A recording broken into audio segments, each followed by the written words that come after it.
ನಮಸ್ಕಾರ ಸ್ನೇಹಿತರೆ, ನಾನು ನಿಮ್ಮ ಜ್ಯೋತಿ ದೇವರಾಜ್. ಸ್ವಾಗತ ನಮ್ಮ ಕೈರುಚಿ ಚಾನಲ್ಗೆ. ಸ್ನೇಹಿತರೆ, ಇವತ್ತು ಆಲೂ ದೋಸೆನ ಮಾಡ್ತಾಯಿದ್ದೀವಿ. ಅಂದರೆ ಯಾವುದೇ ರೀತಿ ಅಕ್ಕಿಯನ್ನು ನೆನೆಸದೆ, ಉದ್ದಿನಬೇಳೆನ ನೆನೆಸದೆ, ರುಬ್ಬದೆ ತುಂಬಾ ಈಸಿಯಾಗಿ ಹಾಗೂ ಅತಿ ಕಡಿಮೆ ಸಮಯದಲ್ಲಿ ರುಚಿಕರವಾದ ಆಲೂ ದೋಸೆಯನ್ನು ಹೇಗೆ ಮಾಡೋದು ಅಂತ ನೋಡೋಣ ಬನ್ನಿ. ಸೊ ಮೊದಲಿಗೆ ನಾನಿಲ್ಲಿ ಒಂದು ಪಾತ್ರೆನ ತೊಗೊಂಡಿದ್ದೀನಿ. ಅದಕ್ಕೆ ಜರಡಿಯನ್ನು ಇಟ್ಕೊಂಡಿದ್ದೀನಿ.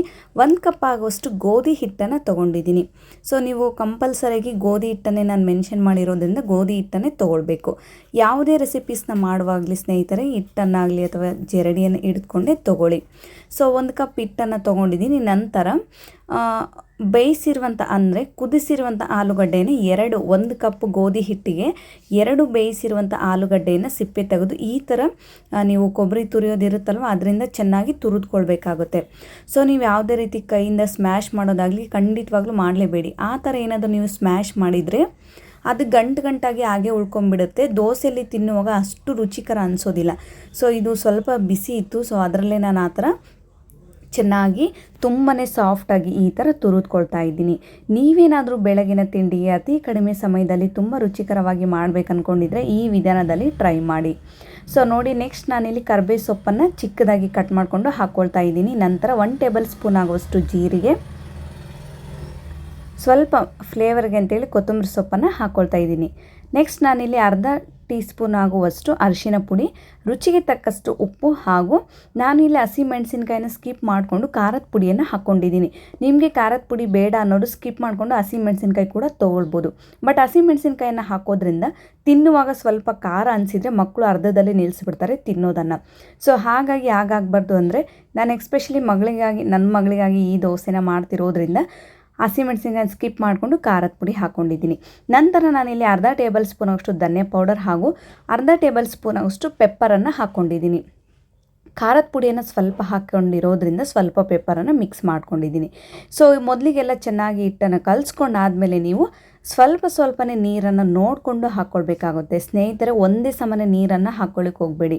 ಸೊ ಇದೆಲ್ಲ ಯಾವುದೇ ರೆಸಿಪೀಸ್ನ ಮಾಡುವಾಗಲಿ ಹಿಟ್ಟನ್ನು ಕಲಿಸುವಾಗ ನಿಧಾನವಾಗಿ ಸ್ವಲ್ಪನೇ ಕಲಿಸ್ತಾ ನಿಮಗೆ ಯಾವ ಹದಕ್ಕೆ ಬೇಕೋ ಆ ಹದಕ್ಕೆ ಕಲಿಸ್ತಾ ಬನ್ನಿ.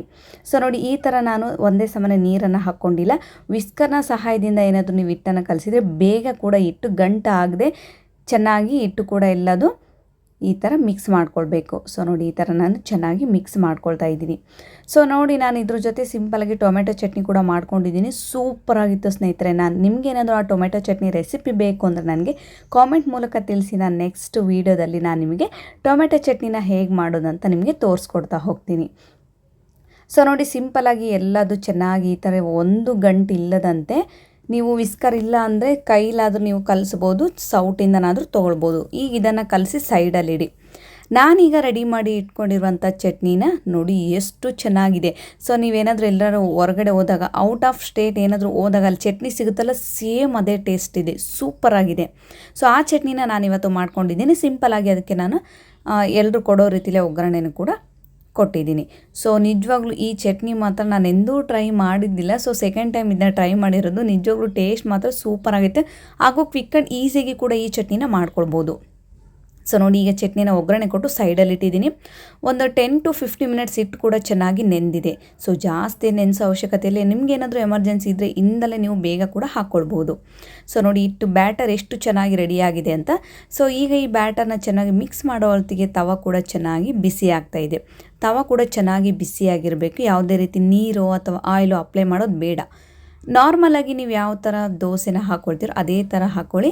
ಮತ್ತು ಜಾಸ್ತಿ ದೋಸೆ ಥರ ದೊಡ್ಡದಾಗಿ ಮಾಡಲಿಕ್ಕೆ ಹೋಗಬೇಡಿ. ಪರೋಟ ಯಾವ ಥರ ಇರುತ್ತೋ ಆ ಪರೋಟ ಸೈಜಲ್ಲಿ ಮಾಡಿದರೆ ಸಾಕು. ನೀವು ನೋಡಿ, ಗ್ಯಾಸನ್ನು ಮೀಡಿಯಮ್ ಟು ಹೈ ಫ್ಲೇಮಲ್ಲಿ ಇಟ್ಕೊಳ್ಳಿ. ಈಗ ನಾನು ಉಲ್ಟಾ ತಿರುಗಿಸ್ತಾ ಇದ್ದೀನಿ. ನಿಜವಾಗ್ಲೂ ಸ್ನೇಹಿತರೆ, ಅತಿ ಕಡಿಮೆ ಸಮಯದಲ್ಲಿ ಈ ಬೆಳಗಿನ ತಿಂಡಿಗೆ ನೀವೇನಾದರೂ ಮಕ್ಕಳಿಗೆ ಲಂಚ್ ಬಾಕ್ಸ್ ಪ್ರಿಪೇರ್ ಮಾಡಬೇಕು ಅಂದ್ಕೊಂಡಿದ್ರೆ ಈ ರೆಸಿಪಿನ ಖಂಡಿತವಾಗ್ಲೂ ನೀವು ಟ್ರೈ ಮಾಡಿ. ಸೂಪರ್ ಡೂಪರ್ ಆಗಿರುತ್ತೆ. ನೀವು ಸಂಜೆವರೆಗೂ ಇಟ್ಟರೂ ಕೂಡ ಯಾವುದೇ ರೀತಿ ಗಟ್ಟಿ ಅನಿಸೋದಿಲ್ಲ, ರಫ್ ಅನಿಸೋದಿಲ್ಲ. ತುಂಬಾ ಸಾಫ್ಟಾಗಿರುತ್ತೆ. ನಾವು ಬಿಸಿ ಮಾಡುವಾಗ ಯಾವ ಥರ ಸಾಫ್ಟ್ ಇತ್ತೋ ಸಂಜೆ ಆದರೂ ಅದೇ ಸಾಫ್ಟಲ್ಲೇ ಇರುತ್ತೆ. ಪರ್ಫೆಕ್ಟಾಗಿ ನೀವೇನಾದರೂ ಮಕ್ಕಳಿಗೆ ಲಂಚ್ ಬಾಕ್ಸ್ ಮಾಡಿದರೆ ತುಂಬಾ ಹೆಲ್ದಿಯಾಗಿರುತ್ತೆ ಹಾಗೂ ಯಾವುದೇ ರೀತಿ ರಫ್ ಕೂಡ ಅನಿಸೋದಿಲ್ಲ. ತುಂಬಾ ಸಾಫ್ಟಾಗಿ ಕೂಡ ಇರುತ್ತೆ. ನೋಡಿ, ನೀವೇನಾದರೂ ಅಕ್ಕಿನ ನೆನೆಸೋದು ಅಥವಾ ಬೇಳೆನ ನೆನೆಸಿ ರುಬ್ಕೊಳ್ಳೋಕೆ ಅಷ್ಟು ಟೈಮ್ ಇಲ್ಲ ಅನ್ನೋರು, ಸೊ ಪರ್ಫೆಕ್ಟಾಗಿ ಜಸ್ಟ್ ನೀವು 10 ನಿಮಿಷದಲ್ಲಿ ಇನ್ಸ್ಟೆಂಟಾಗಿ ಈ ದೋಸೆನ ಕೂಡ ರೆಡಿ ಮಾಡ್ಬೋದು, ಅಂದರೆ ಹಾಲು ದೋಸೆನ.